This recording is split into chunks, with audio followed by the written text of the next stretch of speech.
Bonjour à tous et bonsoir. Soyez le bienvenu au centre évangélique La Destinée.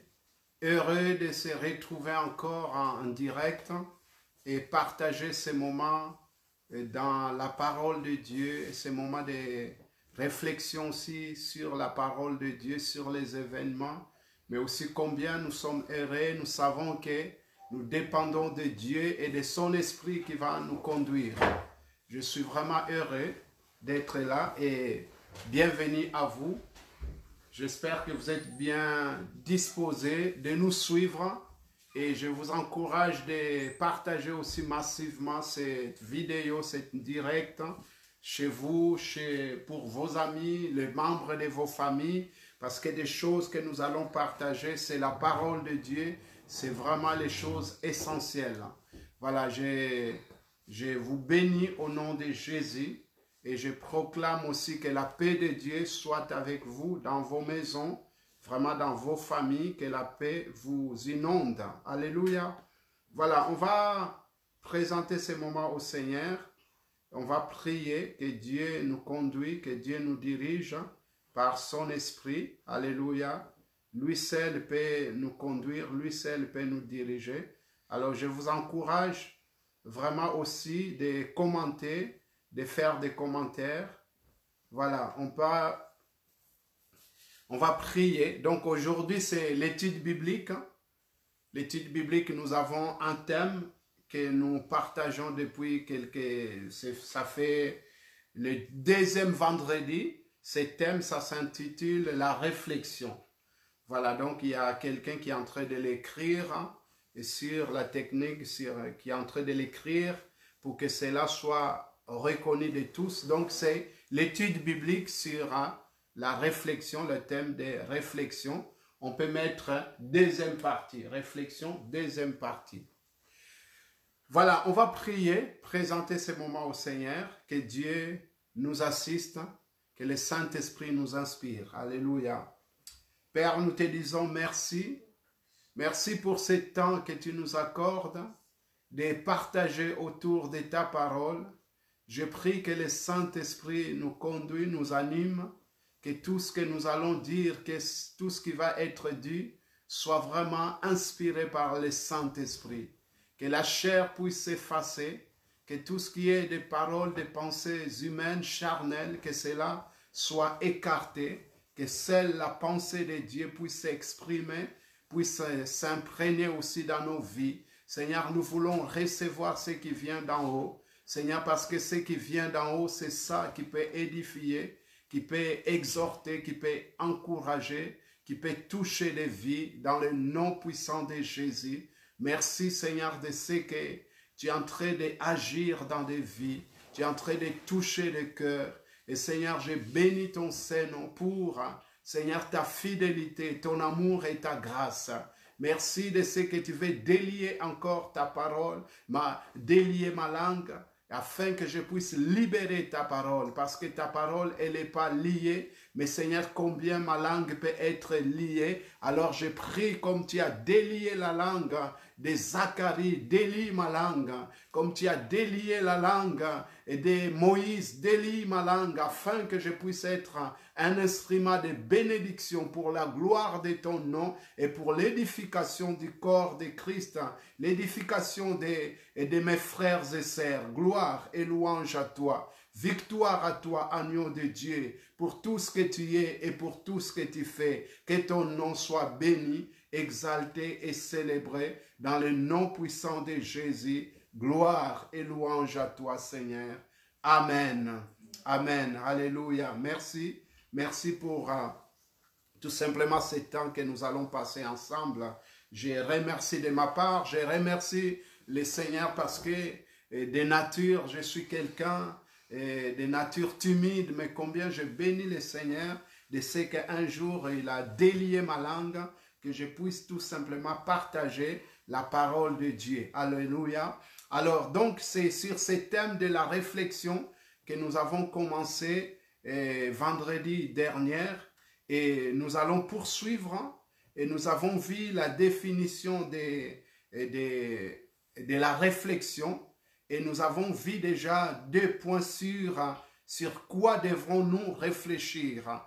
Et nous avons vu le premier point, c'était sur un engagement qu'on peut prendre. Donc avant de prendre un engagement, il faut réfléchir, il ne faut pas prendre l'engagement à la légère. Alléluia. Et puis, deuxièmement, nous avons vu aussi que pour prendre, réfléchir, nous devons réfléchir aussi sur les voies, sur nos voies, les voies que nous empruntons. Autrement dit, les chemins que nous empruntons, et nous devons réfléchir sur ces chemins-là. Et aujourd'hui, nous allons poursuivre sur un troisième point. Et ce troisième point, je l'ai intitulé « Sur les temps du malheur ». Nous devons réfléchir sur les temps du malheur. Alléluia. Et donc, sur les temps du malheur, je vais introduire avec ces passages de Ecclésiaste 7, verset 14, qui nous dit ceci. Ecclésiaste 7, verset 14, il nous dit « Au jour du malheur, sois heureux. Et au jour du malheur, du bonheur, alors excusez-moi, je me suis mélangé un peu les quoi. Alors, Ecclésiaste 7, 14, il nous est dit, au jour du bonheur, sois heureux, et au jour du malheur, réfléchis. Dieu a fait l'un comme l'autre, afin que l'homme ne découvre à rien ce qui sera après lui. Amen. Donc, au jour du bonheur, sois heureux. Et au jour du malheur, réfléchis. Dieu a fait l'un comme l'autre, afin que l'homme ne découvre à rien ce qui sera après lui. Et ces passages, je les regardais aussi, j'aime beaucoup comparer les versions de la parole de Dieu, et je les trouvais très aussi clairs dans la version du français courant, qui nous dit ceci: lorsque tout va bien, sois heureux. Lorsque tout va mal, réfléchissons. Dieu envoie le bonheur ou le malheur de façon que nous ne sachions jamais ce qui va venir ou ce qui va arriver. Alléluia. Voilà. Donc Dieu nous encourage et que les jours du bonheur, que nous puissions être heureux. Dieu l'encourage énormément. La Bible l'encourage, que nous puissions profiter des temps de bonheur, de se réjouir. Pourquoi? Parce que tout simplement, lorsque nous nous réjouissons dans les bonheurs, c'est aussi l'occasion de rendre grâce à Dieu. Donc, le bonheur, il n'y a rien de mal de se réjouir lorsque nous sommes heureux. Il faut en profiter de se réjouir et surtout de ne pas oublier de rendre grâce à Dieu, de lui bénir pour tous les malheurs et les bonheurs qu'il vous accorde. Voilà, c'est l'occasion de bénir Dieu. Mais par contre, au jour du malheur, il faut réfléchir. Il faut réfléchir. Pourquoi il faut réfléchir? Premièrement, parce que c'est vrai, lorsque nous sommes dans les bonheurs, nous n'avons pas le temps de réfléchir. Lorsque nous sommes dans les bonheurs, nous avons plus le temps de se réjouir et on ne pense pas, on ne prend pas le temps de réfléchir. Mais par contre, le malheur doit nous amener à la réflexion. Si Dieu nous révélait le pourquoi des malheurs, nous comprendrons tout de suite pourquoi je dois passer par là. Mais par contre, Dieu ne nous révèle toujours pas. On ne peut pas toujours connaître ou comprendre la provenance du malheur, le pourquoi du malheur. Dieu ne nous révèle toujours pas. Il peut arriver dans sa souveraineté où il nous révèle les pourquoi des malheurs, mais ce n'est pas toujours le cas qui nous les révèle. Mais par contre, lorsque les malheurs arrivent, où nous traversons les temps des malheurs, nous pouvons toujours faire quelque chose. C'est quoi? C'est de demander à Dieu les pourquoi de ces malheurs. Seigneur, pourquoi il y a les malheurs? Pourquoi tu permets les malheurs? Qu'est-ce que je peux apprendre? Nous pouvons toujours apprendre du malheur. Nous pouvons toujours comprendre pourquoi, Seigneur, tu permets les malheurs. Qu'est-ce que tu veux m'apprendre? Qu'est-ce que tu veux m'enseigner? Les malheurs doivent toujours nous enseigner. Alléluia, doit toujours nous enseigner. Et c'est pour cela, les leçons à tirer, il y en a beaucoup dans la Bible. Notamment, je vais lire avec vous Job 33, verset 14. Job 33, verset 14. Il nous est dit, Dieu parle cependant tantôt d'une manière, tantôt d'une autre, et l'on n'y prend point garde. Alléluia. Donc cela nous révèle que Dieu utilise toutes les circonstances pour nous parler. Il utilise tous les moyens nécessaires qui sont spirituels, mais qui peuvent être aussi des moyens humains pour nous parler. Et nous, tant qu'enfants de Dieu, tant que l'être humain que Dieu a créé, nous devons tout simplement prendre garde de ce que Dieu veut nous dire, de ce que Dieu veut nous enseigner. Il est important, donc lorsque tu traverses les temps des malheurs, et de s'asseoir et de tirer des leçons, de dire Seigneur, qu'est-ce que tu veux m'apprendre?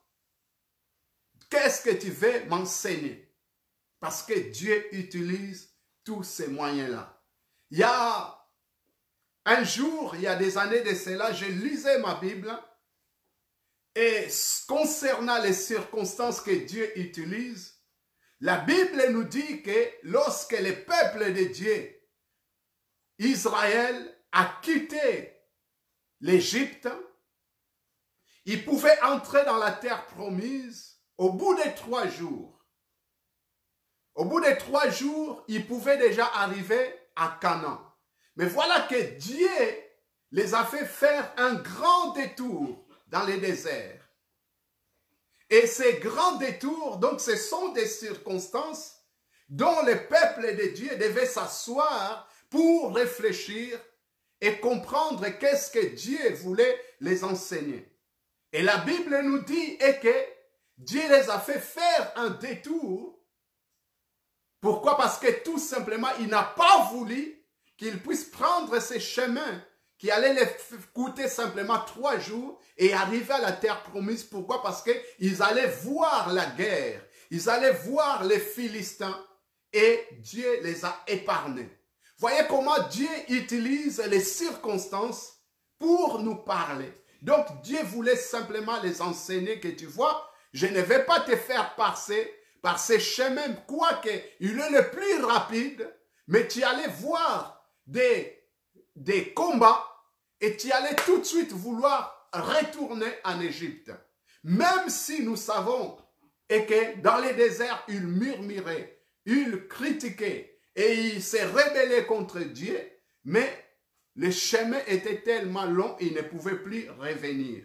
Alléluia. Donc Dieu, il nous a dit que Dieu fait l'un comme l'autre, c'est-à-dire le bonheur et le malheur, comme un moyen pour nous parler.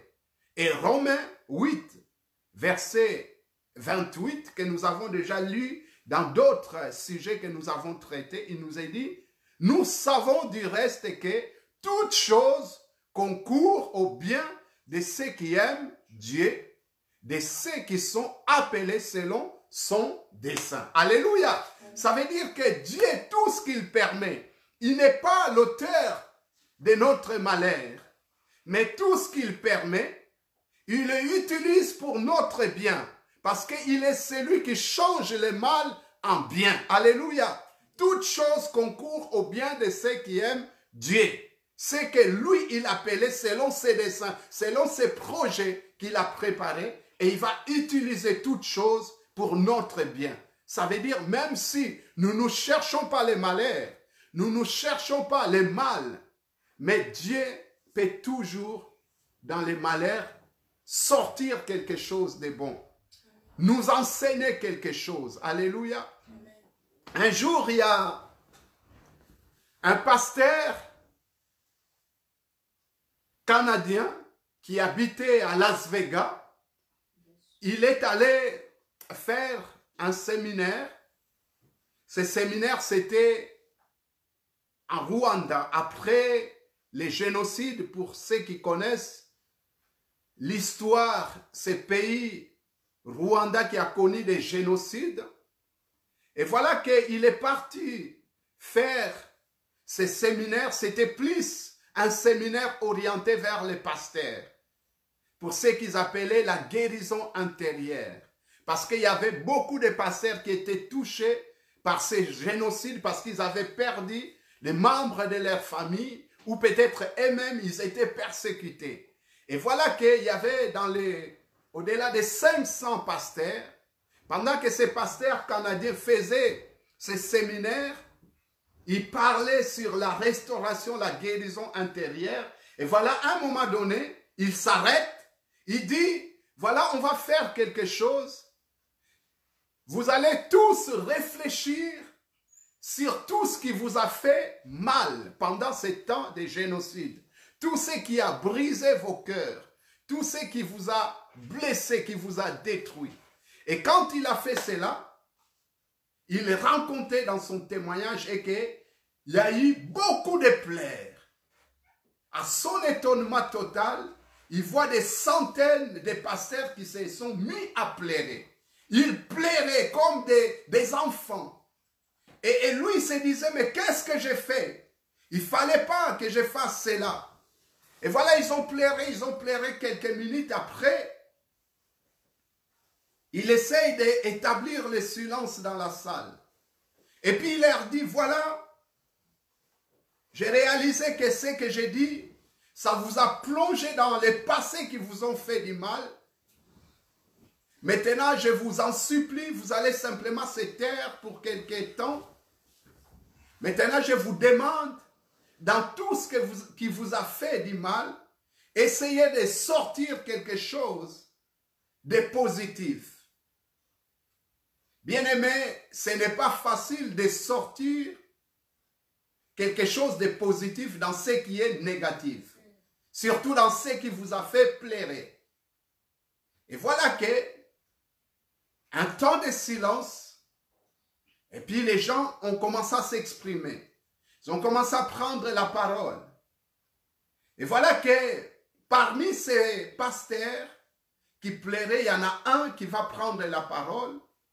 Il va dire, voilà, moi, ce qui m'a fait pleurer, et que pendant les génocides, j'ai appris qu'ils ont assassiné mon frère. Bien sûr que l'assassinat de mon frère, ça me fait pleurer, mais ce qui m'a fait encore mal, plus mal, ils l'ont jeté vivant dans un citerne. Et ces citernes, ce n'était pas citerne de l'eau, c'était tout simplement les citernes où on faisait des besoins naturels. Donc c'était dans un village où les toilettes, ce n'est pas comme en ville. Donc les toilettes se font en citerne qui vont creuser, ils vont mettre quelques bouts de bois et les gens se positionnent là pour faire leurs besoins naturels. Et donc ces citernes étaient remplies de saleté. Et ils ont pris son frère, ils l'ont jeté dedans et il est mort vivant comme ça. Alors à chaque fois, ces prédicateurs, ces pasteurs disaient, à chaque fois que je pense à cette manière, ces modes opératoires qu'ils ont utilisés pour éliminer, assassiner mon frère, ça me fait tellement mal. Je me dis, mais quelle cruauté! Comment peut-on tuer quelqu'un comme ça? Encore si on l'avait tué, ça va, mais ils l'ont fait tuer. Il est mort. Ils l'ont jeté dans cette citerne. Il était encore en vie et il est mort dedans. Avec toutes ces saletés, imaginez un peu la scène, je ne vais pas vous les décrire. Elle dit, c'est ça qui m'a fait hurler. je plairai amèrement. Maintenant, quand vous avez dit, essayez de sortir quelque chose de positif par rapport à ce qui vous a fait pleurer, c'est que j'ai sorti des positifs et que mon frère, je lui ai parlé souvent qu'il puisse se donner au Seigneur, qu'il puisse se repentir de son péché. Il refusait. Il ne voulait pas accepter Jésus comme Seigneur et Sauveur de sa vie. Maintenant, si je pensais et que si on l'avait tiré, assassiné par des balles, il n'allait pas avoir le temps de crier vers Dieu. Mais puisqu'on l'a jeté dans ces citernes et qu'il n'est pas mort tout de suite, je crois que dans ces citernes où il a avalé toutes ces saletés, il a eu le temps de crier vers Dieu. Voilà ce que j'ai sorti de positif dans ce qui était négatif et malheureux. Voyez comme quoi dans les malheurs, Dieu peut toujours nous parler. Dieu peut toujours nous amener à la réflexion. C'est pour cela, donc, les deux choses, le bonheur et le malheur, a toujours pour un but où Dieu veut nous parler. Alléluia. Amen. Dieu veut nous parler. Pour moi-même, le début des années 90 était des années de malheur. Et j'ai connu tellement de malheurs et que ça me prendrait du temps de décrire ou de citer ces malheurs. Mais au-delà de tous ces malheurs, c'est que je vivais aussi fréquemment et que toutes les portes étaient fermées. Tout ce que j'essayais d'entreprendre, tout était bloqué. Que ce soit au niveau professionnel, administratif et autres, je passe. Tout était fermé, bloqué. Et ce que j'ai appris, lorsque j'ai eu le temps de me donner totalement à Dieu, j'ai compris et que Dieu me faisait tout simplement comprendre. Puisque autrefois, j'avais connu Dieu, j'avais marché dans les voies de Dieu, et après quelques années, je faisais qu'à ma tête, je voulais diriger ma vie moi-même.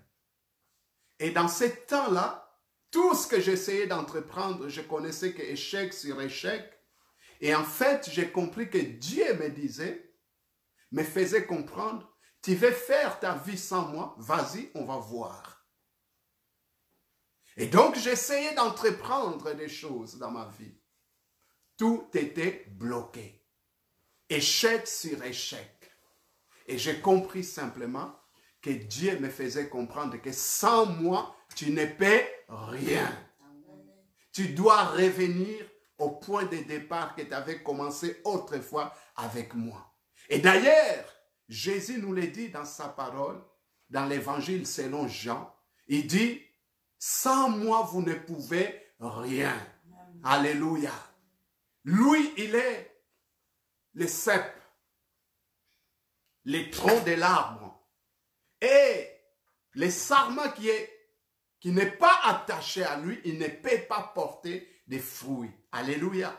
Donc pour porter des fruits, j'ai besoin d'être attaché à lui.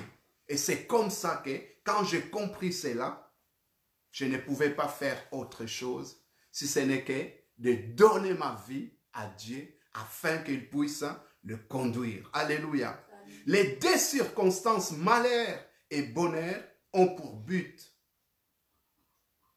Et c'est ce que la Bible nous dit.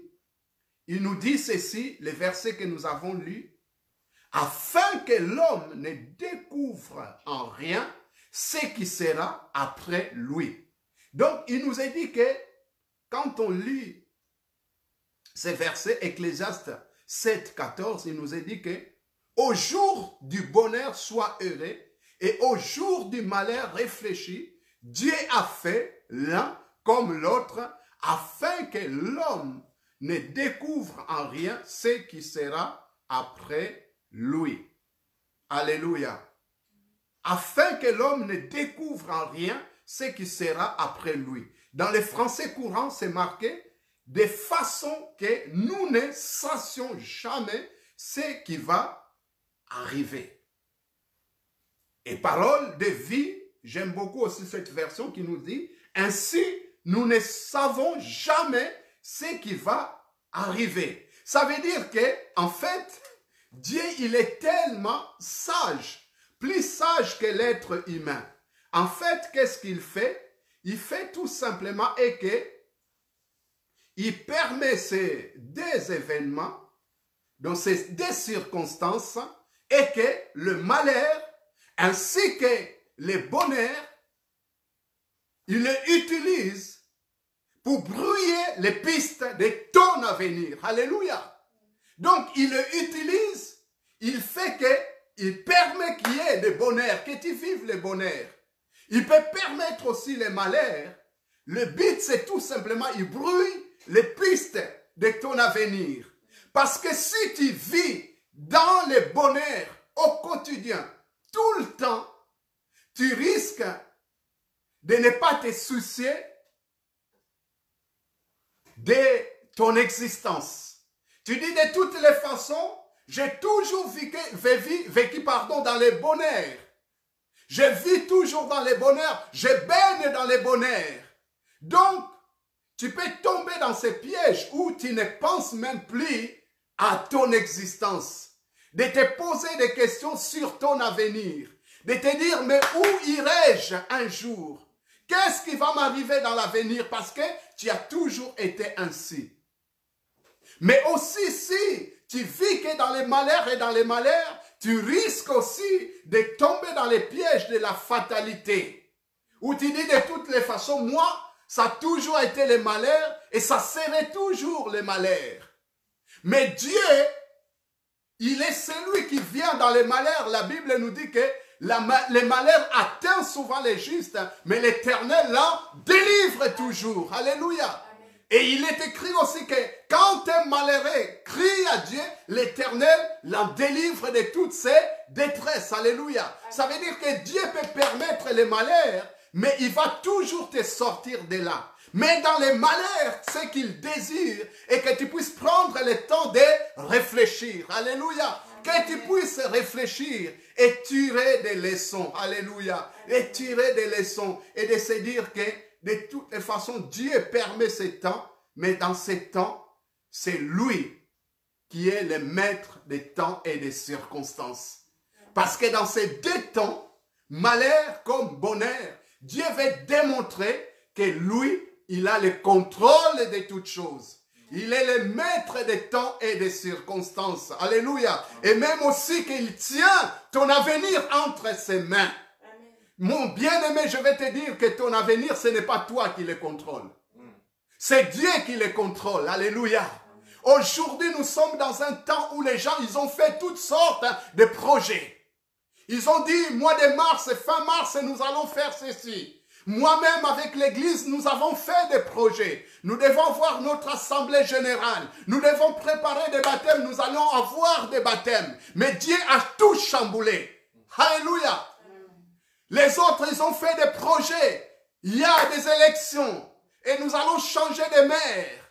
Mais Dieu, qui est le maître des temps et des circonstances, même s'il n'est pas l'auteur de ces malheurs que nous traversons, mais lui qui contrôle toutes choses, il a tout chamboulé. D'autres ont fait des projets de mariage, que nous allons préparer des mariages. Et au dernier moment, Dieu a tout chamboulé. D'autres ont fait des projets de voyage, de vacances. Aujourd'hui, les centres de vacances sont fermés. Malgré que les enfants sont en vacances, personne n'est parti en vacances. Nous sommes tous confinés, fermés. Dieu, il est le maître des temps et des circonstances.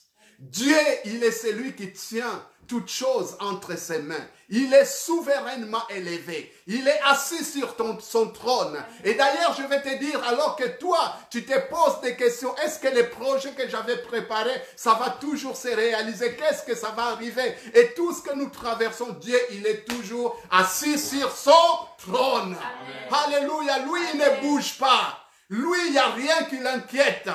Parce que l'univers tout entier est entre ses mains. Il tient toutes choses entre ses mains. Et il tient ton avenir entre ses mains. Il tient, quand j'amenais mes enfants à l'école des dimanches, ils chantaient ces chants. Il tient le monde dans ses mains. Il tient ma vie et ta vie dans ses mains. Il tient toute la famille, toutes choses entre ses mains. Alors, bien-aimé, je vais te dire dans ces temps, réfléchis. Réfléchis, que les malheurs puissent t'amener à réfléchir. Amen. Amen. Alors, quatrième point, puisqu'aujourd'hui, ce que nous avons vu, il est comme le premier point, mais ceux qui ont suivi, vendredi dernier, c'était, aujourd'hui nous ferons le quatrième point. Quatrième point, il faut réfléchir sur les avantages de la mort de Jésus-Christ. La mort de Jésus nous accorde des avantages. Alléluia. Amen. Jésus lui-même dira, il est avantagé que je m'en aille. Alléluia. Il parlait de l'envoi du Saint-Esprit. Mais au-delà de l'envoi du Saint-Esprit, il y a d'autres avantages. Beaucoup des avantages que nous ne pourrons pas énumérer aujourd'hui. Mais simplement, nous allons lire un texte qui va nous introduire sur ces points qui concernent les avantages de la mort de Jésus. Jean 11, verset 47, et nous allons lire jusqu'à 43.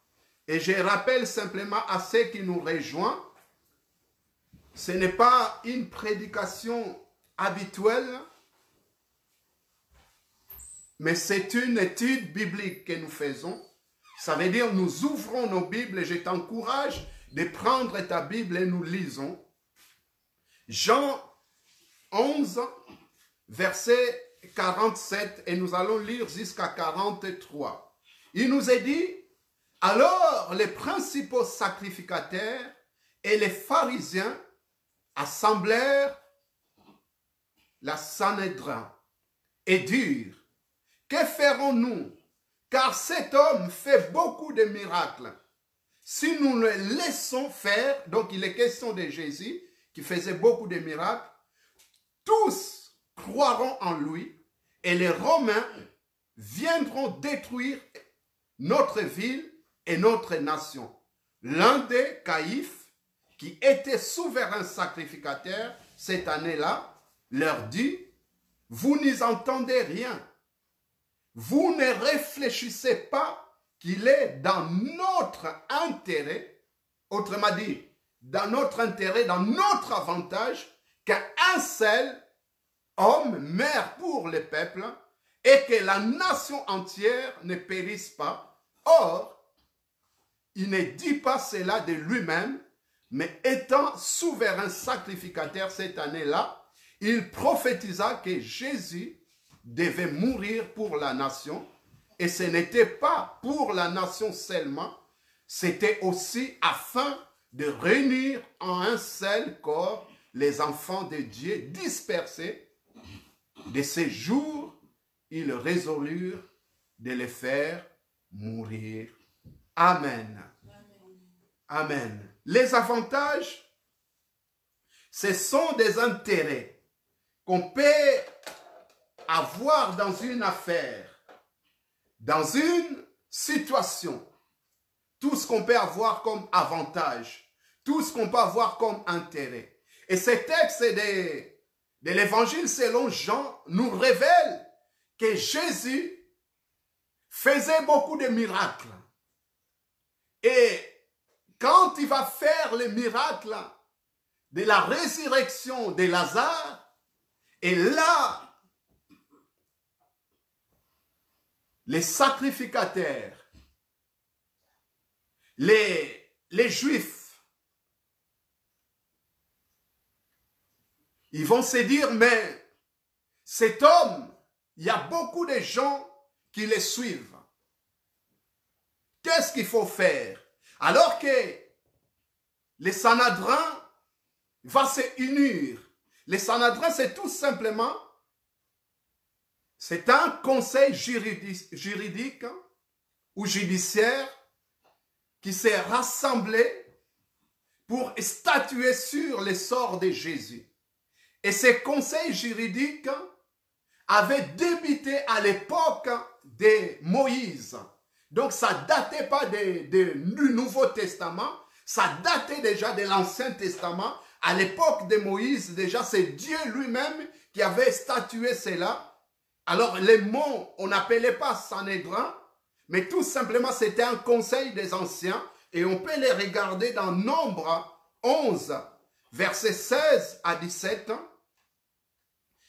qui nous dit ceci, Nombre 11, versets 16 à 17, l'Éternel dit à Moïse, assemble auprès de moi 70 hommes, des anciens d'Israël, de ceux que tu connais comme anciens du peuple, eux, ayant autorité sur lui, amène-les à la tente d'assignation et qu'ils s'y présentent avec toi. Je descendrai et là je te parlerai, je prendrai de l'esprit qui est sur toi et je les mettrai sur eux afin qu'ils portent avec toi la charge du peuple et que tu ne la portes pas à toi seul. Amen. Donc, ces conseils spirituels, mais qui étaient aussi juridiques, avaient pour rôle de juger les affaires du peuple avec la sagesse de Dieu. Donc, avec le temps, cela se poursuit et dans le Nouveau Testament, on va l'appeler les Sanhedrin. Sanhedrin. Donc, ils vont se rassembler. Alors, ils vont parler entre eux, mais cet homme, Jésus, il fait beaucoup de miracles. D'ailleurs, il vient de ressusciter un homme. Et nous voyons qu'il y a beaucoup de gens qui se convertissent à cause de ces miracles. Et notamment ces dernières qu'il vient d'accomplir. C'est-à-dire la résurrection de cet homme, Lazare. Alors, ils vont se poser des questions. Que ferons-nous? Que ferons-nous? En gros, ça veut dire, que devons-nous faire de ces Jésus? Que devons-nous faire? Et cette question, pendant que je me préparais, cette étude biblique a percuté mon cœur. C'est Jésus que nous fêtons la Pâque qui vient juste de passer le week-end dernier. Qu'est-ce que nous faisons de lui? C'est Jésus qui est mort et ressuscité. Qu'est-ce que nous faisons de lui? Que fais-tu de Jésus? C'est lui qui s'est offert pour toi à la croix. C'est lui qui est venu révéler l'amour du Père. C'est Dieu. Quand on lit l'Ancien Testament, qui manifestait la justice, qui punit l'iniquité, mais qui s'est révélé en Jésus comme étant un Père d'amour. Jésus est venu, il incarne l'amour de Dieu. Alors que fais-tu de lui? Alléluia. Pose-toi cette question. Cette question t'est posée. Que fais-tu de Jésus? Alors, l'un des Caïphe prend la parole.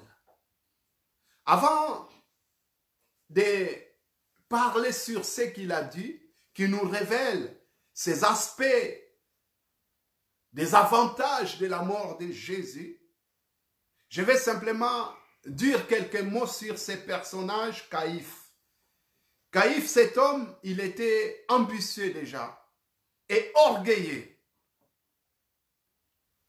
Il était nommé grand prêtre à l'époque du début des ministères de Jean-Baptiste. Et ça, nous les trouvons lorsque Zacharie, le père de Jean-Baptiste, va entrer pour servir. Et nous allons voir, il est question de l'époque de Caïphe comme sacrificateur. Il était un farouche accusateur de Jésus. Et il s'était mis même, il s'était permis de déchirer ses vêtements. Il nous est dit dans Matthieu 26, 56. Il a déchiré ses propres vêtements pendant l'interrogation de Jésus. Et cet acte qu'il avait fait, tant que sacrificateur, la loi lui interdisait. Il ne pouvait pas faire cet acte-là. Lévitique 21, verset 10, nous dit ceci. Les sacrificateurs qui a la supériorité sur ses frères, sur la tête duquel était répandue l'huile d'onction et qui a été consacré et revêtu de vêtements sacrés, ne découvrira point sa tête et ne déchirera point ses vêtements. Voyez, un homme qui avait l'autorité de Dieu, qui avait reçu l'onction, il ne pouvait pas se permettre de faire cet acte, de déchirer ses vêtements. Autrement dit, c'est dénouer. C'est laisser découvrir devant les gens. Il ne peut pas le faire. Et je vais simplement dire aussi, nous sommes des sacrificateurs pour Dieu, le Père. Alléluia.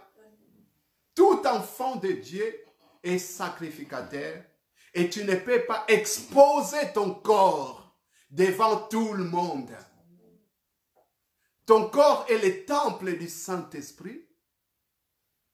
Tu ne peux pas l'exposer. Et tu dois y en prendre soin et le respecter aussi. Donc Caïphe, qui était souverain sacrificateur cette année-là, en même temps que son beau-père Anne. Anne, ce n'est pas, même si ça s'écrit pareil que Anne féminin, mais c'était un homme. Donc dans Jean 18, versets 12 à 14, nous allons lire. Il nous est dit ceci. La cohorte, le tribun et les huissiers des Juifs se saisirent alors de Jésus et les lièrent. Ils l'amenèrent d'abord chez Anne, car il était le beau-père de Caïphe, qui était souverain sacrificateur cette année-là, et Caïphe était celui qui avait donné les conseils aux Juifs. Il est avantagé qu'un seul homme meure pour le peuple. Amen. Donc cet homme, Caïphe, qui était un souverain sacrificateur, mais qui était un farouche opposant de Jésus, qui l'accusait accusateur, il va prendre la parole en disant, vous n'entendez rien, vous ne réfléchissez pas qu'il est dans notre ou votre intérêt, autrement dit, il est avantagé de votre avantage qu'un seul homme meure pour le peuple et que la nation entière ne périsse pas. Donc, en fait, ici, dans ces propos, il est en train de dire que il est avantagé. C'est de votre intérêt qu'un seul homme, autrement dit, Jésus meurt pour les nations, pour la nation juive.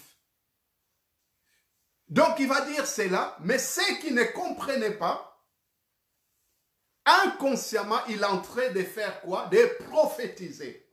Parce que ce qu'il disait, c'est ce qui était déjà écrit pour le Fils de l'homme. Alléluia. Ésaïe avait déjà prophétisé. Ésaïe avait déjà déclaré cela, que Jésus allait donner sa vie à la croix du calvaire. Donc cet homme, malgré qu'il était un farouche opposant, accusateur de Jésus, mais Dieu va l'utiliser dans ses propos, que ça soit une prophétie.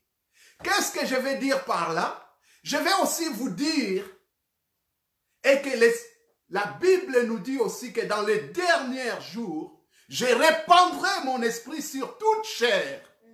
Vos fils, vos filles prophétiseront. Les vieillards auront des songes. Amen. Alléluia. Nous sommes dans ces derniers temps où Dieu souffle son esprit. Alléluia. Il envoie son esprit et vous allez voir, nous sommes dans un temps où l'onction prophétique va se manifester. Des personnes que vous aurez même pas pensé qu'ils peuvent prophétiser, Dieu va les utiliser à commencer à prophétiser. Alléluia. Amen. Cet homme, humainement parlant, je dirais même, je vais utiliser un terme qui n'est pas correctement, je vais dire religieusement parlant, il n'est pas propre à prophétiser. Dieu ne peut pas les utiliser pour prophétiser, mais pourtant, Dieu va les utiliser. Malgré son cœur, qui est mauvais, avec ses mauvaises intentions, avec ses plans, je dirais diaboliques, pour détruire Jésus. Mais Dieu va les utiliser. Bien-aimé, Dieu peut utiliser qui il veut. La Bible nous dit que ce que Dieu a déclaré pur, ne les considère pas impurs. L'homme regarde les apparences, mais Dieu regarde le cœur. Même si je dirais que le cœur de cet homme n'était pas propre pour prophétiser, mais Dieu l'a utilisé malgré lui. C'est pour cela aussi je vais dire quelque chose. Toi qui prophétises, toi qui parles quelquefois de la part de Dieu, ne t'enorgueillis pas de dire « moi je suis un super chrétien ». Parce que si Dieu peut te utiliser pour que tu puisses être son porte-parole, ce n'est que la grâce. Amen. Alléluia. Amen. Ce n'est pas que tu es plus que les autres. Ce n'est pas que tu as plus la révélation que les autres. Ce n'est pas que tu as plus d'intimité que les autres. Ce n'est que la grâce. Dieu peut utiliser qui il veut pour parler à son peuple. Il a utilisé une ânesse pour parler à Balaam. Il peut parler, utiliser qui il veut. Il a utilisé Caïphe, alors que c'était un farouche opposant de Jésus. Et il va prophétiser. Alors, les avantages de la mort de Jésus sont multiples. Mais je vais simplement, si le temps nous le permet aujourd'hui, je vais citer deux. Et si je ne finis pas sur les deux, je vais simplement me pencher sur un avantage. Premier avantage, c'est tout simplement, c'est pour notre intérêt que Jésus est mort. Alléluia. Il le répète qu'il est avantagé, qu'il est dans votre intérêt qu'un seul homme meurt pour la nation. Pourquoi? Parce que tout simplement, il savait que si cet homme continue à faire des miracles, les Romains allaient leur faire du mal. Ils allaient prendre la nation. Ils vont dire, mais vous n'arrivez même pas à établir la paix, la stabilité dans votre nation. Alors ils ont dit, vaut mieux qu'il meure et que nous puissions éviter ce que les Romains peuvent nous faire. Donc c'est de notre avantage.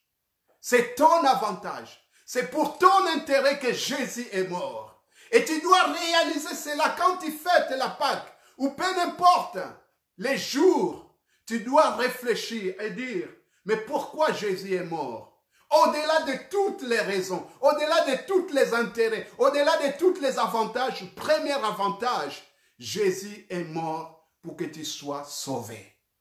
Jésus est mort pour que je sois appelé enfant de Dieu. Pour que je sois sauvé. Un jour, j'étais appelé par des jeunes gens qui voulaient que je leur parle de l'amour de Dieu. Qu'on puisse partager sur l'amour de Dieu. Effectivement, ces jeunes gens n'étaient pas des chrétiens.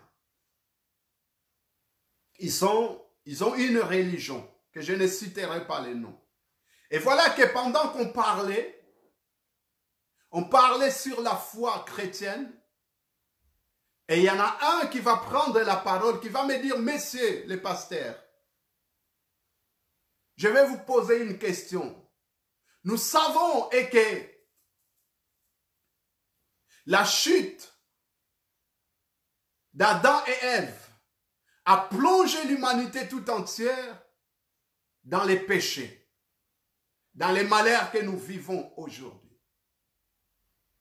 Mais qu'est-ce que vous pouvez me dire? Qu'est-ce que ça fait? Quelle est la répercussion qu'il y a eu par rapport à la mort de Jésus dans l'humanité? Qu'est-ce que ça a porté, la mort de Jésus dans l'humanité? Effectivement, j'étais là,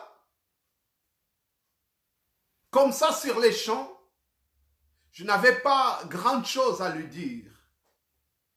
Parce que tant que prédicateur, je sais que je pouvais prendre le temps de lui expliquer. Prendre 1 point, 2 points, 3 points, tout ce qui est la mort de Jésus. Les bénéfices que ça portait à l'humanité. J'ai dit, mais si j'ai fait cela, je n'ai pas le temps. On était dans un petit comité, un petit temps. J'ai dit, écoutez, la mort de Jésus a porté beaucoup de choses dans l'humanité. Et je n'aurai pas le temps de vous citer tous ces bienfaits. Mais par contre, je vais simplement vous dire qu'est-ce que ça a porté dans ma vie. Et là, je fais mon témoignage de ce que j'étais. J'étais perdu. Un jeune voyou, délinquant. Comment Jésus est allé me chercher plus loin.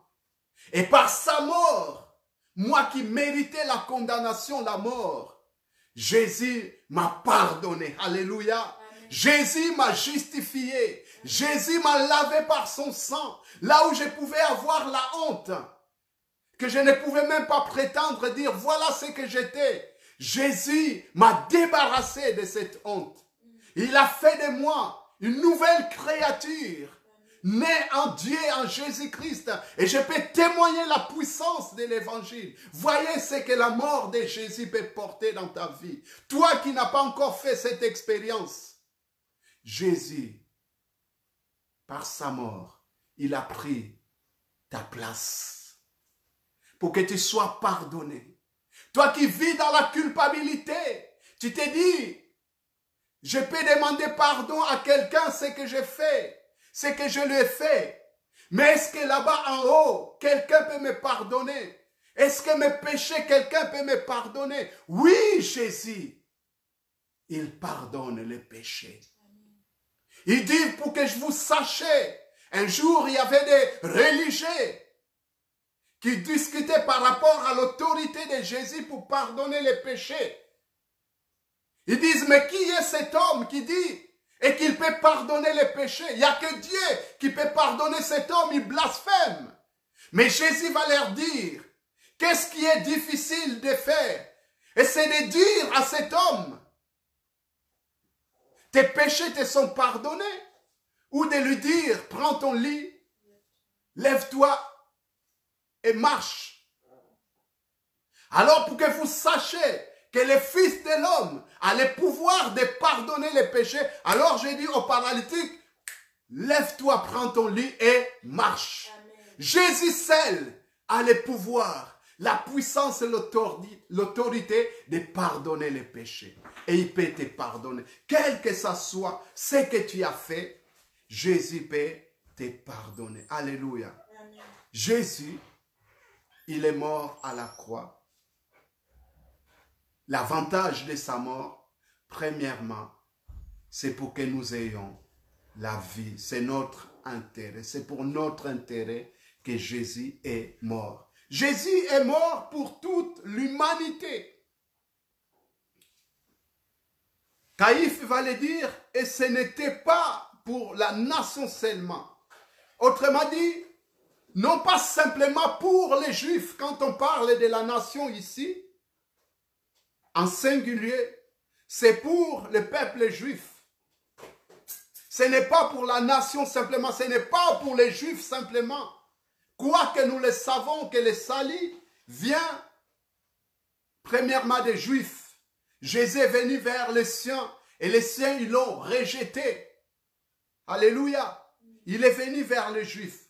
Mais la Bible va continuer, va dire ceci. C'était aussi afin qu'ils réunissent en un seul corps les enfants de Dieu dispersés. Alléluia. Et ceux qui rejettent Jésus sous prétexte qu'il est le Dieu des Juifs, bien-aimés, je vais vous dire, vous devez vous repentir. Jésus n'est pas simplement le Dieu des Juifs. Jésus est venu pour toute l'humanité. Alléluia. Il est venu sauver les Juifs, les Grecs, les Noirs, les Blancs, peu importe la couleur rouge, jaune, vert, marron. Jésus est venu pour tout le monde. Et ceux qui disent que Jésus est le Dieu des Blancs, vous devez vous repentir. Ce que je vous dis, ce n'est pas de la rigolade. J'étais adolescent à l'époque en Afrique. Et un jour, comme ça, je vais voir notre voisine qui était en face. Et puis, je lui dis alors que c'était un dimanche après-midi, je lui dis, mais vous n'allez pas à l'église? Il dit, oui, moi je vais à l'église, mais je ne vais pas comme vos églises là. Je dis, mais qu'est-ce qu'il y a? Il dit, mais vos églises là, vous avez pour Dieu les dieux des Blancs. J'ai dit, c'est quoi encore ça? Mais dit, mais votre Jésus, c'est un Dieu des Blancs. J'ai dit, ah bon? Parce que vous priez qui? Et cette femme, cette voisine va me dire, moi, mon église s'appelle l'église des Noirs. Et notre Dieu, c'est le Dieu des Noirs. Bien-aimés, je vais vous dire que Jésus, il n'est pas le Dieu des Blancs, il n'est pas le Dieu des Blancs, il n'est pas le Dieu des Noirs, il n'est pas le Dieu des Rouges, des Marrons, de ceci. Il est le Dieu de toute l'humanité. Alléluia. Amen.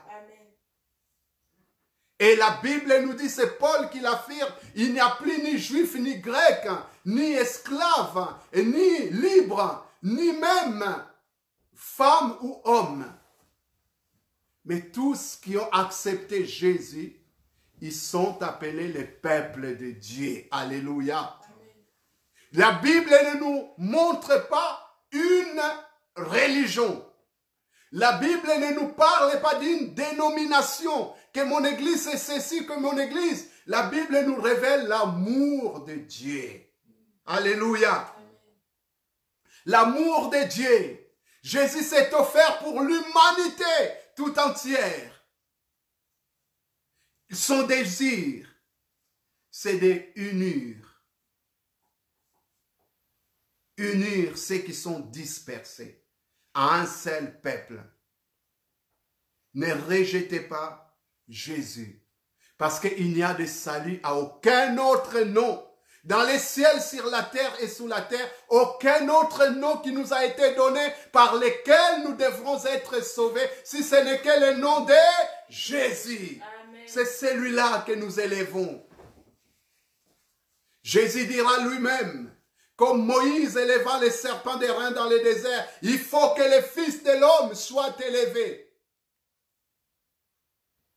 Il faut qu'il soit élevé. Et que celui qui croit en lui reçoit la vie éternelle. La Pâque, l'épreuve dit, la Pâque, elle est fêtée partout dans le monde. Alors que la Pâque, l'origine de la Pâque, c'était une fête juive. Ils célébraient la sortie de l'Égypte, où les Hébreux sont sortis de l'Égypte. Et maintenant, en Jésus-Christ, nous ne fêtons plus la sortie du peuple hébreu en Égypte, nous fêtons la mort et la résurrection de Jésus. Amen. Et cette fête de Pâques, elle est fêtée partout dans le monde. Jésus est le seul sauveur. Alléluia. Amen. Ésaïe, nous allons lire Ésaïe 49, verset 6, qui nous dit ceci. Il dit, c'est paix que tu sois mon serviteur pour relever le tribut de Jacob et pour ramener les restes d'Israël. Je t'établis pour être la lumière des nations, pour porter mon salut jusqu'aux extrémités de la terre. Alléluia. Jésus, il a été, premièrement, on voit, Jésus, il a été établi pour relever les tribus de Jacob, c'est-à-dire Israël. Donc c'est là où nous voyons que le salut vient premièrement des Juifs. Mais le prophète Ésaïe ne va pas s'arrêter là. Il dit aussi, je t'établis pour être la lumière des nations. Alléluia. Donc autrement dit, ce n'est pas simplement Israël, mais que tu sois la lumière des nations. Le seul qui peut éclairer des nations, c'est Jésus. C'est Jésus. Alors les gens, ils peuvent avoir toutes sortes de dieux. Ils peuvent dire dans notre nation, nous avons ceci ou celui-là comme Dieu. Mais le seul qui est la lumière des nations, c'est Jésus. C'est lui qui vient éclairer. Alléluia. Je t'établis, lumière des nations, pour porter mon salut jusqu'aux extrémités de la terre.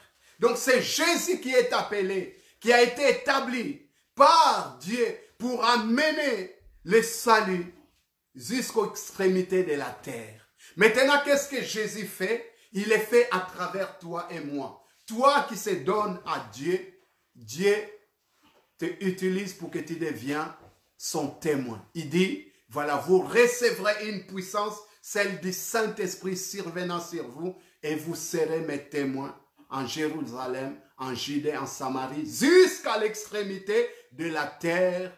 Acte 1, verset 8. Donc, pour porter mon salut jusqu'aux extrémités de la terre.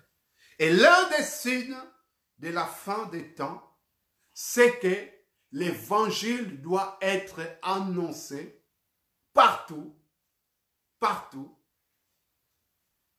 dans le monde entier, pour servir de témoignage à toutes les nations. C'est ce que Jésus désire. Lui qui est la lumière des nations, il éclaire maintenant à travers nous, à travers ses enfants, et que nous puissions porter cette lumière. Et un des signes des retours de Jésus, l'évangile doit être annoncé partout. Que cela puisse servir de témoin. Personne ne peut dire, Jésus, tu reviens, alors moi je ne savais pas. Jésus, tu es venu, moi je ne le savais pas. Toutes les nations entendront parler de Jésus. C'est pour cela aussi, Dieu permet que dans ces temps de confinement où l'évangile est propagé à travers les réseaux sociaux, à travers ces moyens techniques de la technologie, pour que l'évangile puisse toucher même les coins les plus reculés. Alléluia. Amen. Et que cela puisse servir de témoignage. Jésus revient bientôt. C'était aussi afin de réunir à un seul corps les enfants de Dieu dispersés. Dans notre Église, la destinée, nous parlons de l'année de l'unité. L'unité, ce n'est pas simplement dans la communauté locale, mais l'unité pour le corps de Christ. C'est ce que Dieu désire. Il veut rassembler son peuple qui est dispersé. Lorsque Dieu parle des enfants de Dieu, les Juifs, lorsqu'il parle du peuple des Juifs, Dieu n'appelle pas les Juifs enfants de Dieu. Il les appelle plutôt mon peuple. ou bien Israël, ou bien Jacob, ou les enfants de Jacob. Ce sont les termes que Dieu utilise pour parler du peuple juif. Mais l'appellation corps ou enfant de Dieu, il l'utilise dans la Bible pour les chrétiens nés de Dieu par Jésus. Et quand il parle de rassembler le peuple de Dieu, il s'adresse simplement à l'Église universelle. Alléluia. Il veut rassembler son Église. Bien-aimés, dans ce temps que nous sommes, nous devons réfléchir aussi les fonctionnements de l'Église. Nous devons sortir de nos murs. Nous devons sortir de nos traditions. De voir simplement, moi, mon Église, moi, ma petite Église, moi, ma communauté. Dieu, lorsqu'il regarde l'Église, il ne voit pas l'Église locale. Quoique je ne méprise pas l'Église locale, la communauté. Mais Dieu voit la grande famille de Dieu qu'il veut rassembler. Sortons de ces dénominations. Bien sûr, il y a des familles chrétiennes. Il y a des familles de Dieu. J'expliquais à quelqu'un qui disait, mais on parlait avec cette personne, je disais, oui, dans une famille, dans une grande famille, il y a des cousins, il y a des cousines. Et vous allez voir dans ces familles, vous n'allez pas porter tous les mêmes noms. C'est ça les dénominations. Mais par contre, ces grandes familles où il y a des cousins, des cousines qui ne portent pas les mêmes noms. Certains vont s'appeler des Dubois, d'autres vont s'appeler la famille Jérôme, d'autres vont s'appeler la famille, c'est pas, Malherbe. Mais vous êtes tous de la grande famille. Des cousins, des cousines, et vous êtes unis dans des fêtes familiales. De la même façon, les dénominations, ce sont comme des cousins par-ci, par-là, dispersés. Et Dieu, dans ces temps, il veut nous unir. Amen. Que nous soyons une église forte. Alléluia. Amen. Une église qui peut sortir dans la rue et proclamer le nom de Jésus. Dire haut et fort. Nous ne sommes pas là pour présenter une dénomination, une communauté, mais nous présentons Jésus-Christ, mort et ressuscité. Et pour faire partie de cette grande famille de Dieu, il n'y a pas d'autre solution. C'est tout simplement la clé, et c'est là où je vais terminer. La clé, c'est Jean 1, verset 11 à 13. Il nous a dit ceci, elle est venue chez les siens. En parlant, elle, c'est la lumière, la parole. Et cette parole qui est Jésus. Et les siens l'ont point reçu. C'est-à-dire les Juifs l'ont rejeté. Mais par contre, je veux faire une parenthèse. Bien-aimé, ne te glorifie pas, ne te vois pas plus que les Juifs, c'est le peuple de Dieu. La Bible nous dit dans Romains, nous sommes simplement, nous avons été greffés dans l'olivier. Dieu, il a un peuple, Israël. Et nous tous qui avons accepté Jésus-Christ, nous avons été greffés dans cet olivier qui est Israël. Alors ne te vois pas plus qu'Israël. Alléluia. Je ferme la parenthèse. À ceux qui croient en son nom, elle a donné le pouvoir de devenir enfants de Dieu, lesquels sont nés non du sang, ni de la volonté de la chair, ni de la volonté de l'homme, mais de Dieu. Amen. Donc, pour faire partie de cette famille de Dieu, ces enfants de Dieu qui sont nés de Dieu, tu as besoin de faire cette marche. Cette marche, c'est quoi? C'est de naître de nouveau. Recevoir Jésus-Christ comme Maître et Seigneur, afin que tu puisses faire partie de cette famille de Dieu, qui ne sont pas nés selon la volonté de l'homme, de la chair, mais qui sont nés de Dieu. Alléluia. C'est cette famille que Dieu veut rassembler. L'avantage de la mort de Jésus, nous avons vu que c'est pour nous sauver. Alléluia. Nous rassembler. Alléluia. Et c'est ce que Dieu veut vraiment faire. Alors, mon ami, je vais faire une prière pour toi. Toi qui n'as pas vécu cette expérience, de donner ton cœur à Jésus, c'est le moment. Je vais te demander là où tu es, dispose ton cœur et je vais prier pour toi afin que tes péchés soient pardonnés. Jésus seul qui peut pardonner tes péchés. Jésus seul qui peut te faire entrer dans le royaume de Dieu. Jésus seul qui peut rétablir ta relation qui a été rompue à cause du péché, qui a été rompue entre Dieu et lui et toi. C'est Jésus seul qui peut les rétablir. La Bible nous dit, il y a un seul Dieu, un seul médiateur entre Dieu et les hommes, Jésus-Christ, homme. Amen. On va prier. Si tu veux donner ton cœur à Jésus, là où tu es, tu peux incliner simplement ta tête et on va prier. Je vais prier pour toi. Seigneur Jésus, je te bénis pour ta parole, l'évangile qui a été prêché à travers cette étude biblique. Je te prie maintenant que tu puisses, Seigneur, entendre le cri du cœur de cet ami qui est venu vers toi, dans sa chambre et dans son salon, et s'incline. Elle vient te demander pardon. Pardonne-lui. Accepte-lui, Seigneur, dans ton royaume. Pardonne tous ses péchés. Lave-lui, sanctifie-le par ton sang. Seigneur, je prie afin que tu puisses maintenant faire de lui un enfant de Dieu. Qu'aujourd'hui sa vie soit changée. Dans le nom puissant de Jésus. Amen. Maintenant, on va prier. Simplement, on va demander la grâce de Dieu. Et que dans ce temps de malheur, que nous puissions réfléchir. Alléluia. Parce qu'il est question de la réflexion. Dans les temps de bonheur, réjouis-toi. Dans les temps de malheur, réfléchis. Nous allons réfléchir. Même si nous ne comprenons pas tout. Mais dire, Seigneur, dans ces temps, qu'est-ce que tu veux m'apprendre? Alléluia. Et aussi, prier pour notre monde, notre nation.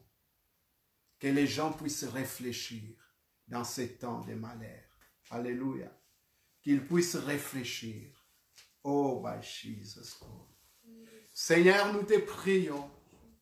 Seigneur, dans ces concours, les circonstances que nous traversons, Seigneur, tu n'es pas l'auteur de tous les malheurs que nous pouvons vivre. Mais Seigneur, tu es celui qui permet les choses. Et aussi pour attirer le cœur de l'être humain dans les déserts, pour parler à son cœur. Et je te demande, Seigneur, que tu puisses nous amener plus loin dans cette réflexion, de réfléchir sur notre existence, sur notre relation avec toi, sur, Seigneur, notre nation. Seigneur, nous te demandons, Seigneur, que tu puisses te manifester. Notre nation a besoin de toi. Seigneur, nous bénissons tout ce qui est fait. Nous sommes reconnaissants pour nos autorités civiles qui nous gouvernent dans toutes les décisions sages qu'ils peuvent prendre. Nous te remercions pour, Seigneur, toutes les personnes hospitalières qui travaillent pour, Seigneur mon Dieu, aider, soigner les personnes malades. Seigneur, nous te bénissons, Seigneur, pour tous ceux qui travaillent afin que ce confinement puisse bien se dérouler.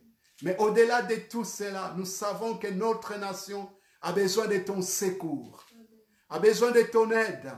Alors amène-nous dans ce temps à réfléchir, à se tourner véritablement vers toi, parce que tu es le Dieu qui accorde aussi des solutions. Seigneur, nous te bénissons, nous te louons. Parle à chacun de cœur, parle à chacun de nous. Seigneur, attire ceux qui sont loin de toi, afin que des vies soient changées. Seigneur, tu es la solution à tout problème. Nous te demandons, Seigneur, et que dans ces temps, révèle-toi que tu es celui qui a le contrôle de toutes choses, contrôle de nos vies, contrôle, Seigneur, de toute situation. Tu es assis sur ton trône. Seigneur, rien qui peut changer ta position. Seigneur, tu es sur ton trône et ton regard s'abaisse sur, Seigneur, la créature, Seigneur, que tu as créée. Et nous t'en supplions, Seigneur, là où nous sommes dépourvus, nous manquons la solution, nous nous sentons impuissants. Viens à notre secours. Guéris, Seigneur, tous les malades. Libère, Seigneur mon Dieu, de tous ces fléaux. Que ces fléaux soient éradiqués au nom puissant de Jésus. Seigneur, que l'atmosphère change, que cette atmosphère polluée par ces fléaux de coronavirus soit, et Seigneur mon Dieu, détruite, changée, et que l'atmosphère paisible, Seigneur, souffle par ton esprit, dans le nom de Jésus. Nous te bénissons, nous te louons. Que ton nom soit glorifié, exalté et magnifié. Dans le nom puissant de Jésus, nous célébrons notre Dieu. Nous pouvons lui rendre grâce pour sa fidélité, son amour. Là où tu es, tu peux le remercier. Et dis-lui, Seigneur, dans ces temps, alors que je te remercie, mais continue à pousser ma réflexion plus loin, que je puisse réfléchir encore, car tu as dit dans ta parole, et que dans les temps de bonheur, réjouis-toi, mais dans les temps de malheur, réfléchis. Seigneur, je vais réfléchir. Je ne vais pas, Seigneur, mourir, Seigneur, bête, mais je vais réfléchir. Seigneur, je vais comprendre que dans ces temps, tu veux parler à mon cœur. Toi qui as dit dans ta parole, oh, je t'attirerai dans les déserts et je parlerai à ton cœur. Et dans ces temps, tu veux parler à nos cœurs. Et Seigneur, que nous puissions tirer cette conclusion. La conclusion est que nous puissions se tourner vers toi parce que tu es le Dieu qui apporte le secours, le bien-être et la solution à tout problème. Dans le nom de Jésus, Seigneur, nous te bénissons, nous te louons. Merci pour ces temps de fidélité. Parce que tu restes fidèle. Tu es fidèle. Fidèle à toi-même, fidèle à tes promesses. Louange et gloire à toi. Au nom puissant de Jésus. Merci Seigneur. Alléluia. Amen. Amen. Gloire à ton nom, Seigneur Jésus. Voilà, nous vous bénissons au nom de Jésus. Soyez bénis là où vous êtes. Dans ces temps que nous faisons d'études bibliques, nous allons poursuivre notre étude biblique sur les thèmes de la réflexion vendredi prochain. Mais notre programme, c'est dimanche. Nous allons se retrouver pour un culte de célébration, la louange et la prédication de la parole dimanche à 10 h. Mais avant 10 h, ceux qui le peuvent, nous prenons chacun de nous chez soi un temps de prière à 9 h 30 et puis à 10 h notre culte commence par la célébration, par la louange. Voilà, que Dieu vous bénisse et partagez ces vidéos. Voilà, que Dieu continue à nous inspirer et aussi à vous bénir. Soyez prudents, ne sortez pas inutilement, respectez les consignes des autorités. Si vous devez sortir, en signant votre attestation ou en les remplissant, les téléchargeant. En tout cas, prenez des précautions, gardez la distance de 2 mètres. Et puis, si vous avez la possibilité de vous protéger avec un masque, faites-le pour la protection de chacun de nous. Et puis, essayez de vous appeler. Appelez aussi des personnes. Moi-même, j'appelle. Mais ce que vous pouvez appeler, appelez aussi pour que les personnes ne puissent se sentir isolées. Que Dieu vous bénisse. Bye bye, je vous aime. Gros bisous à vous tous. Bisous fraternels. À bientôt, à dimanche. Bye bye.